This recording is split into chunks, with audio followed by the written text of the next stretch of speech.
We are going to talk about recurrence relations this week. And essentially, this has to do with recursion in general, and not only algorithms, but procedures that can be described in terms of themselves. So we are going to see how we can write recurrence relations based on a description of a procedure, let's say. Of course, in the context of algorithms, we have talked about this, but this is not only for algorithms. And we'll see special types of recurrence relations. And for this case, we will investigate linear recurrence relations with constant coefficients. We will look at homogeneous and non-homogeneous cases, and of course, we are going to talk about what these mean. And then I'm going to show you two methods to obtain the solutions to these types of recurrence relations. One of them is generating functions, which we have already seen earlier. And it's also going to be useful to solve recurrence relations. And the other is using characteristic equations. And we're going to see how to find the characteristic equation of a given linear recurrence relation. And we are going to see how we can solve recurrence relations using characteristic equation. And finally, we are going to return back to divide and conquer algorithms. If you remember, we have seen how to write recurrence relations that represent their complexities or the number of operations required to carry them out. And we will talk about the master theorem to solve these types of recurrence relations. Okay, to start with, how do we model recursive procedures using recurrence relations? In a general sense, we can say that a recurrence relation can be seen as the recursive definition of a function.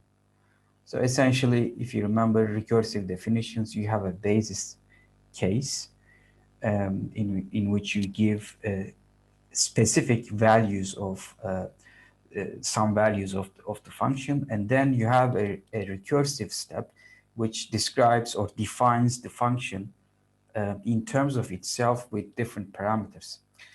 And recurrence relations are frequently encountered in contexts where recursion is used. A very typical example, which is also described in Rosen's book, is the Towers of Hanoi. And I would like you to take a look at this if you can.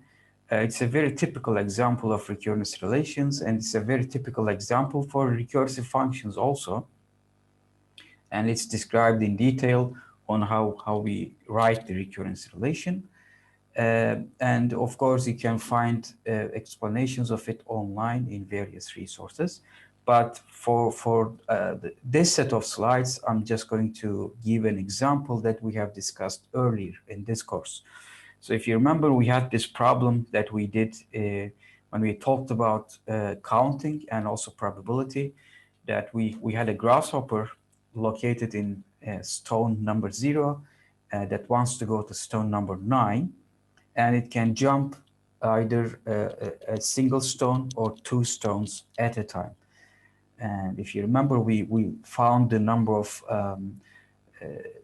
routes it can take from 0 to 9.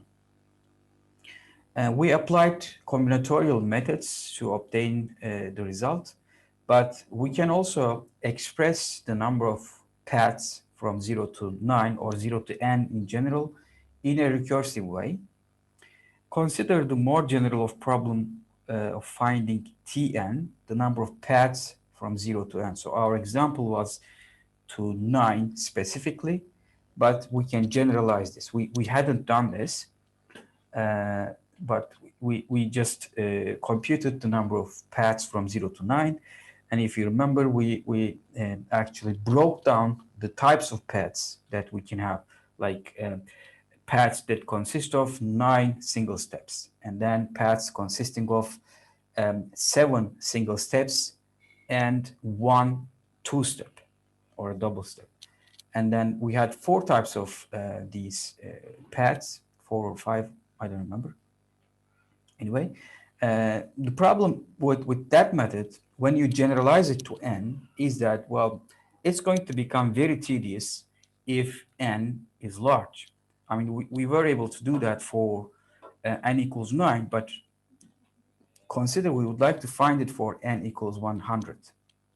And then you would have to list all possible types of paths, like 100 single steps, and then 98 single steps plus a double step, and then 96 single steps plus 2 double steps, and so forth. And this would be a very long list, and that would be very tedious to compute. So here we can consider a recursive definition of this number, Tn, in terms of its earlier values. So the main thing you have to observe here is that we are allowed steps of 1 and 2. Therefore, consider only the last step, the final step. It can be either from n minus 1 to n, which is a single step, or it can be a double step from n minus 2 to n, right? So that means if I know the number of paths from 0 to n minus 1, and I also know the number of paths from 0 to n minus 2, if I add them up, because, well, if I put another step to those two, I can reach n, right? From 0 to n minus 1, let's say I can go in t sub n minus 1 steps. And if I add to this a single step, I can reach n. Or alternatively, if I go from 0 to n minus 2, and this should be in t sub n minus 2 ways, and if I take a double step, I can reach n. Okay? Therefore, you see, t of n, the number of paths, the number of distinct paths from 0 to n, consisting of single or double steps, is equal to the sum of the number of paths from 0 to n minus 1 and the number of paths from 0 to n minus 2. So this is a simple recurrence relation that describes the number of ways, the number of paths from 0 to n, consisting of steps of 1 or 2. Okay, so these kinds of equations are called recurrence relations, but this by itself, is this sufficient to find a closed form expression for Tn? No, I need initial conditions because, well, what values are you going to base this relation on? So this is the recursive step, if you will. We also need the basis step.